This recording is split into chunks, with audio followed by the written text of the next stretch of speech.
с Фабио Ешпиньо.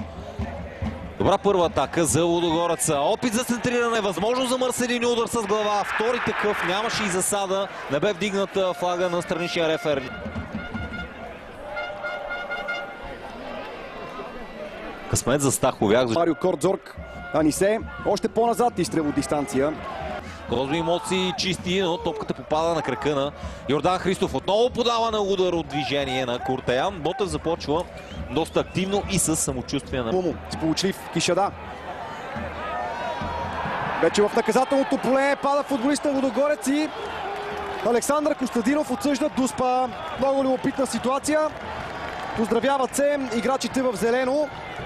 А футболистите на Ботев са бесни. Веселин Минев е готов да... На мен това не е Дуспа. Абсурд това да е Дуспа. Засилва се Златински, удар 1-0 за Лудогорец. Без компромисен, изчака до последния момент, хвърли се в дясно. Пред подаването на Кишада. Колкото и повторения да гледаме на резултата. Сега Лудогорец има нова възможност да отвои своя аванс. Нещата се развиват в наказателното поле на Адам Стаховяк. Невероятен пропуск. Виждаме тук засада нямаше на футболистът, който игра с топката. Ерон Лумо, който след това много добре върна към Кайсара, който вместо да отиграе се много докосва. Срещу него Лумо, центриране на Христов Доре се бори там много трудно, от трудна позиция. Стреля с Кишада. Да видим удара. Технично изпълнение на полузащитника на Ботев Пловдив. Веселин Минев, фалцово центриране към Доре. Той е силен с глава, удар на Доре и великолепно спасяване. Отново имаше засада на Доре. Прекрасна позиция Безел. Поле, отново положението. Много лесно падна Доре. Пресилено нарушение със сигурност. Ето го изпълнението. Това е гол.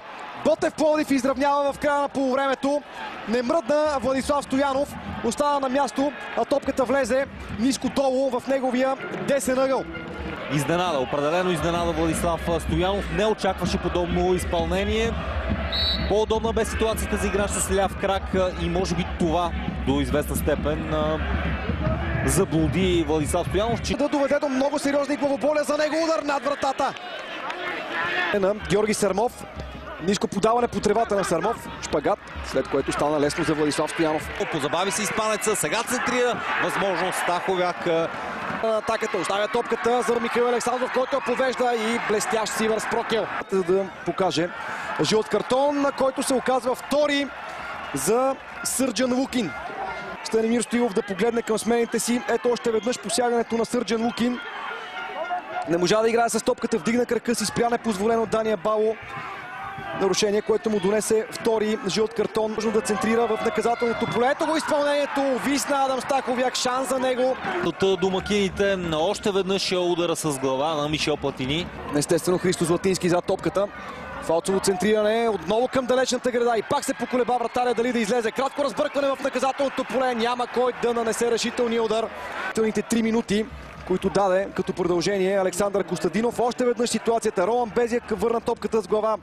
Имаше рикошет след удара с гръб към вратата Мишел Платини.